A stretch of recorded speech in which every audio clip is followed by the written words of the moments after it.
And here now is the U.S. Secretary of State Marco Rubio speaking in southern Israel. Let's listen to what he has to say. Where we have faced real challenges along the way, including over the weekend, but also an exciting opportunity. So this will be the journey to sort of get through the 21 points of the plan, to get through all the things that we're trying to achieve is not going to be a linear journey. There's going to be ups and downs and twists and turns. But I think we have a lot of reason for healthy optimism about the progress that's being made. One of the reasons why I wanted to come today is sort of get a sense of the workflow, get a sense of the organization, and get a sense of the needs. It is increasingly, while you see a lot of uniforms here, including from partner nation states that have come, and of course with the Israelis who are hosting us and are a key part of this, you're starting to see more of a presence from State Department and related entities as well, and that will continue to grow as we can provide personnel on things like emergency response, the coordination of humanitarian assistance and things of that nature. So you're starting to see that presence here grow.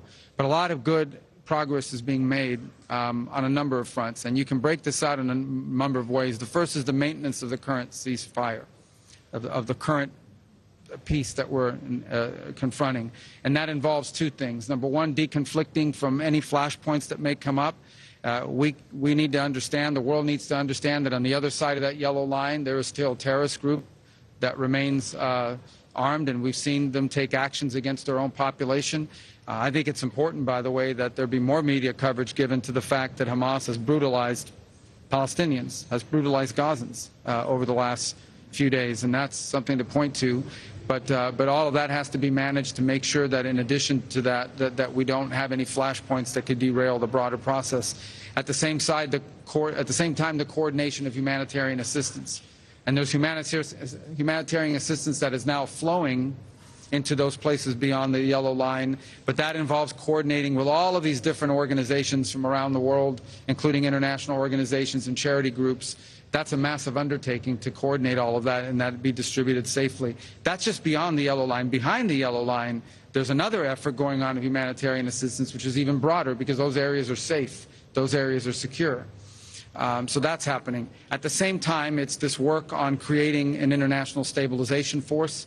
It involves bringing together all the nation states that are offering to provide personnel and resources. So structuring what that stabilization force will look like, lining up all the countries that are willing to provide either money or personnel or a combination of both, and then getting the right international mandate, whether it's the UN or an international agreement, working through that to make sure that that entity, that security force that can exist, can function, is funded, understands what its mission is clearly and can execute it effectively. And then beyond that, of course, is the long term, the reconstruction, the rebuilding, the creating of conditions so that never again will we see what happened on October 7th, so that you can actually be in a place that no longer has elements operating within it that are a threat to Israel or to their own people, for that matter. And, of course, that's a longer-term plan, and that's something that's also key to all of this. It's the goal we're all trying to get to. But before we can get to that goal, we've got to get through the process that we're involved in right now, which is making sure the ceasefire holds without anything disrupting it, making sure people are getting the life-sustaining aid that they need in a way that's not being looted or stolen or diverted in any way, and at the same time creating the conditions for the stabilization force to come in as soon as it possibly can be put together to provide what we need, the stabilization we need, in order to move to the further phases of this plan. All right? Yep. Yes. About President Trump in his time interview talked about the case of Moran Barghouti, the Palestinian prisoner, saying that he's considering raising it. Do you want Israel to release him? I can't hear what you're asking me because there's some buzz going on here. I'll shut up. Moran Barghouti, the Palestinian prisoner, President Trump in his interview with Time said that the U.S. was considering asking Israel to release him. Is that something that you were asking? You're talking about the one from the U.S.? Moran Barghouti, the Palestinian prisoner? I don't have any news for you on that today. Obviously, we'll work that through our embassy here and our diplomatic channels, but we don't have anything to announce on that. The Palestinian prisoner, the Palestinian activist, Moran Barghouti. I don't know why I can't hear you. Sorry. I'm sorry. Moran Barghouti's case. Yeah, I don't have any update for you on that. Yes, go ahead, please. First of all, welcome to Israel. Second, there has never been anything like this in Israel. But it makes you think, does Israeli military decisions regarding Gaza are taken effectively in D.C.? And if the IDF will identify that Hamas is rearming and regrouping, can we independently renew the fighting, or we should ask I for think everybody.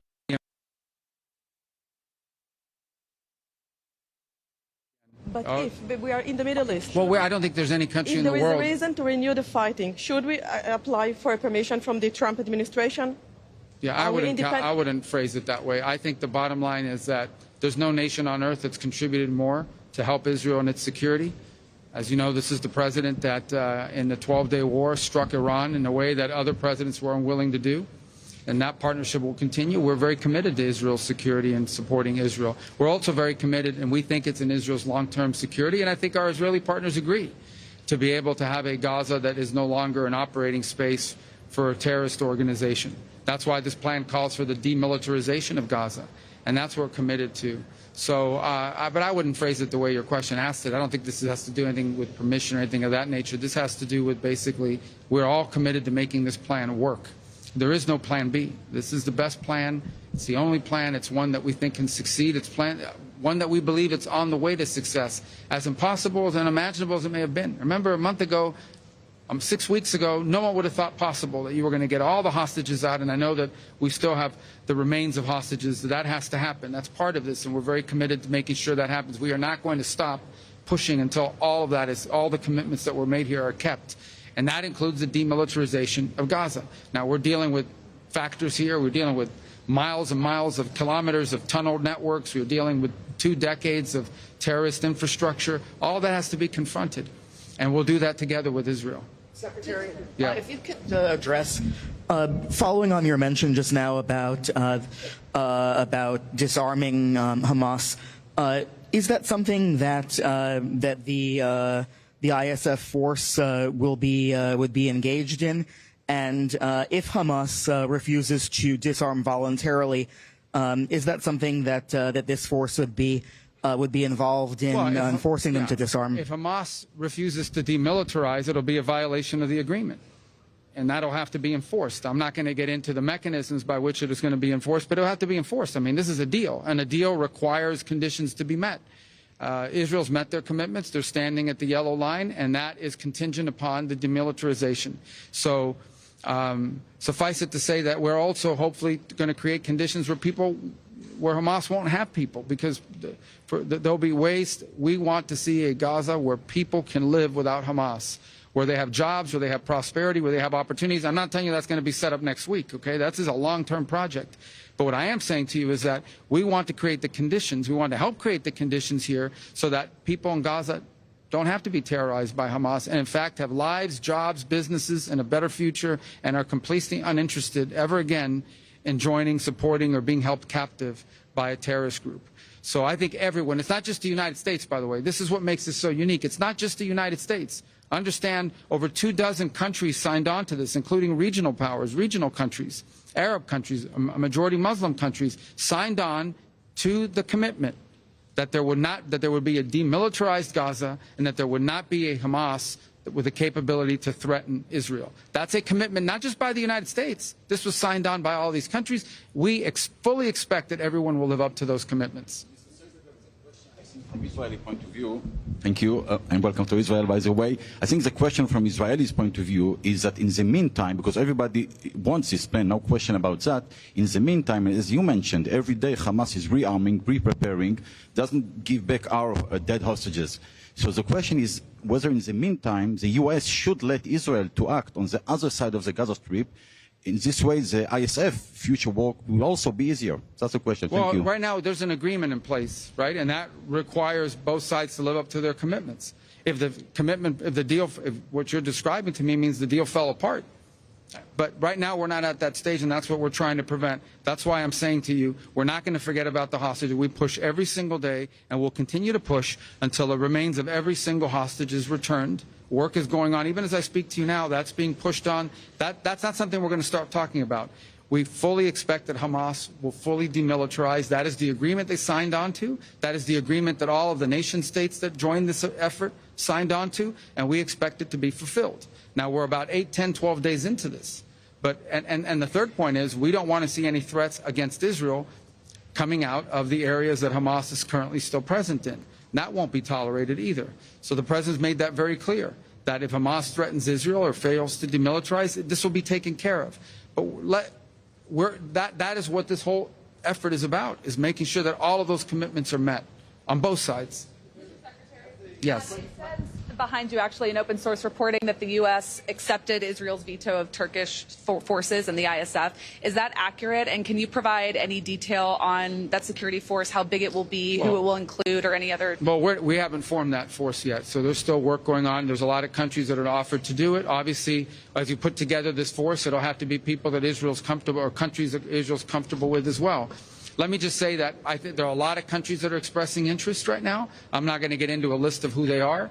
I'm not going to get into a list of who's offered, who's been vetoed. We're not going to get into that. Suffice it to say that there are plenty of countries that have offered and are interested in participating. I also think it's fair to these countries they need to know what they're signing up for, which is why the work is ongoing to create what is the security force, what is their mandate, what is their command, under what authority are they going to be operating, who's going to be in charge of it, what is their job? I mean, how's it going to be resourced? How's it going to be sustained and paid for? What are the rules of engagement? There's a lot to work through. That's why there's all these people working in this building. So part of getting people to sign up is you have to tell them what they're signing up for.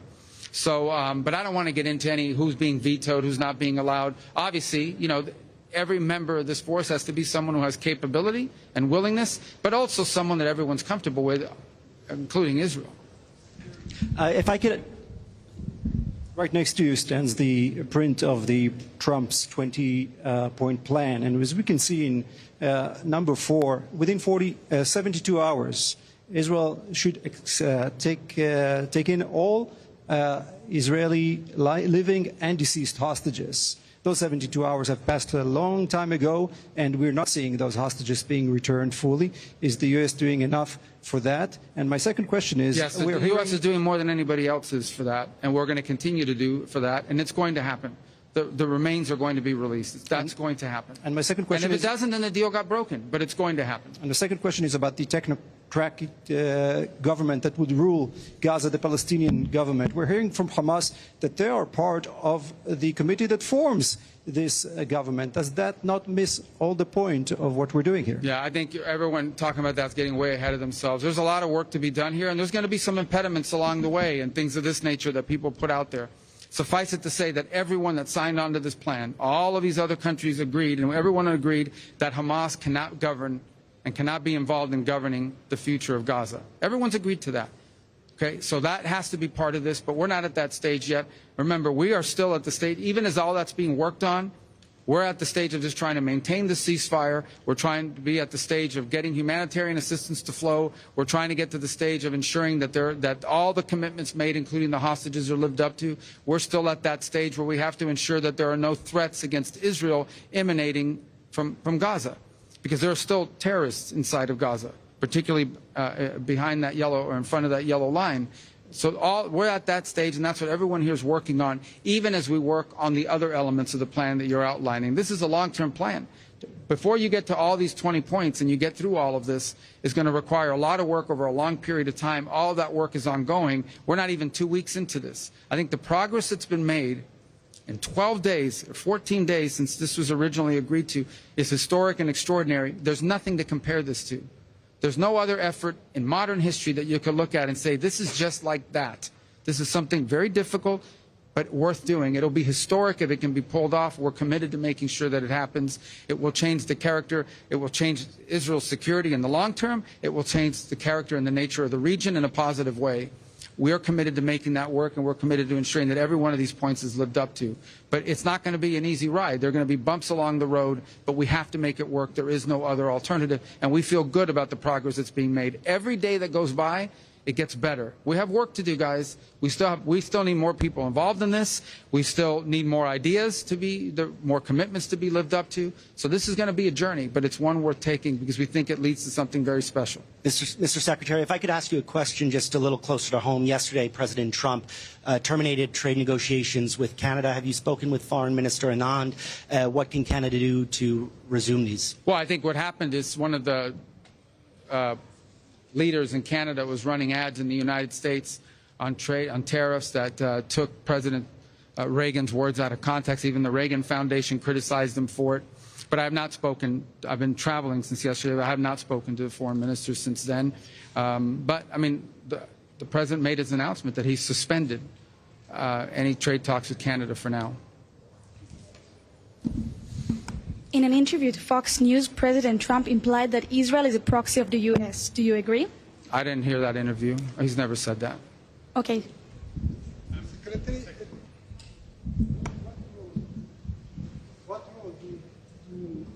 What role do the U.S. see for the Palestinian Authority in Gaza and the day after? You know, we've heard about a lot of plans that was done by the Palestinian Authority. The Palestinian Authority? Yeah, that's Mahmoud Abbas Authority. Yeah, look, again, I mean, obviously, you know, and I've expressed and we've expressed our concerns about the Palestinian Authority as it stands today. It's certainly in need of reform. As far as what role it's going to play in the future of Gaza, that's yet to be determined, if any role at all. We don't know. I mean, that's what's being worked on.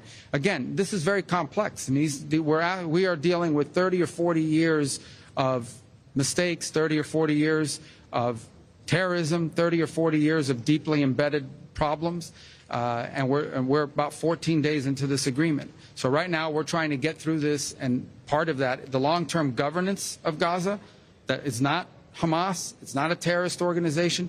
That's work that's going to need to be done.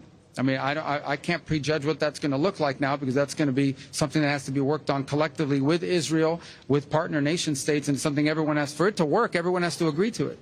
For that to work, everyone has to agree to it. The work is happening, but we're not at that stage where I can tell you this is what it's actually going to look like. Nobody can tell you that.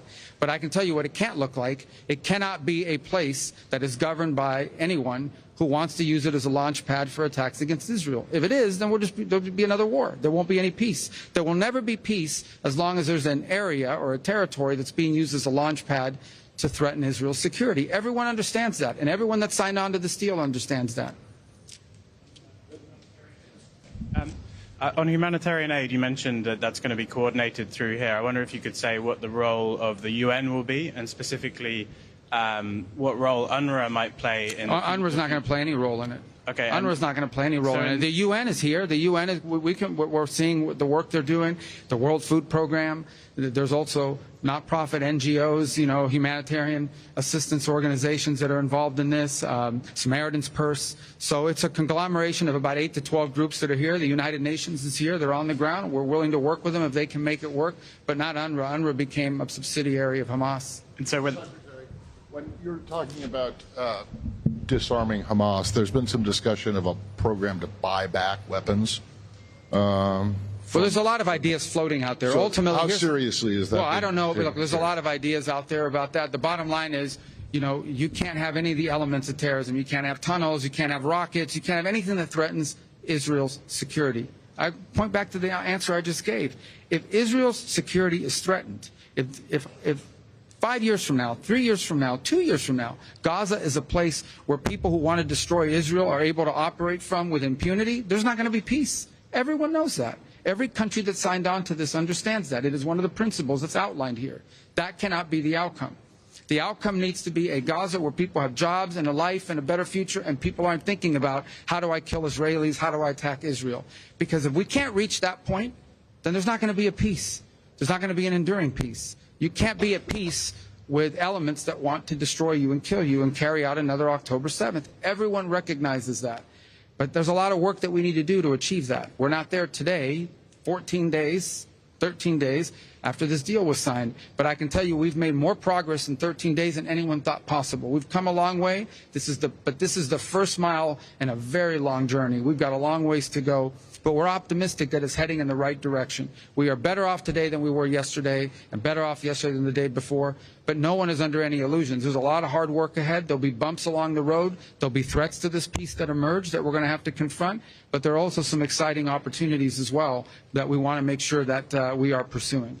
Could I follow? Yeah. Another topic, talking about annexation. You were using the term Judea and Samaria a few months ago. Okay, there will be no annexation, but I'm wonder if you're still obligated to the name or the term Judea and Samaria. I don't play semantic games. Well, who else? Could I follow up on the annexation? You and the President, Vice President voiced opposition to annexation. Do you have the word from the Israelis that they're not going to go ahead with this in the West Bank? Well, this is a vote that they took in the Knesset. From what it was explained to me, it was elements that tried to use it to embarrass Netanyahu while the vice president was here. Suffice it to say, you know, we don't think it's going to happen. And more importantly, it's not, from a legislative standpoint, structured in a way that could happen. But it would also threaten this whole process. I mean, we understand that, right? I mean, everyone has to understand if something like that were to happen right now, if that were to happen, a lot of the countries that are involved in working on this probably aren't going to want to be involved in this anymore. It's a threat to the peace process, and everybody knows it. But I'm not getting to the middle of Israeli politics. We're focused on peace and security. The what? What could we expect in terms of future normalization deals? After this ceasefire, we heard about Saudi Arabia, we heard about other countries. Is there anything you can tell to the Israeli people about the possible benefits of this deal? Well, I don't think I need to explain to the people of Israel the benefits of normalization with more countries, especially regional countries, some of whom were on track to do so before October 7th happened, and we were close. So I think you look at the Abraham Accords, we'll be very open about the fact that we'd like to expand it and add more countries to that. And we see this as mutually beneficial. It's not just beneficial for Israel, it's beneficial for these countries.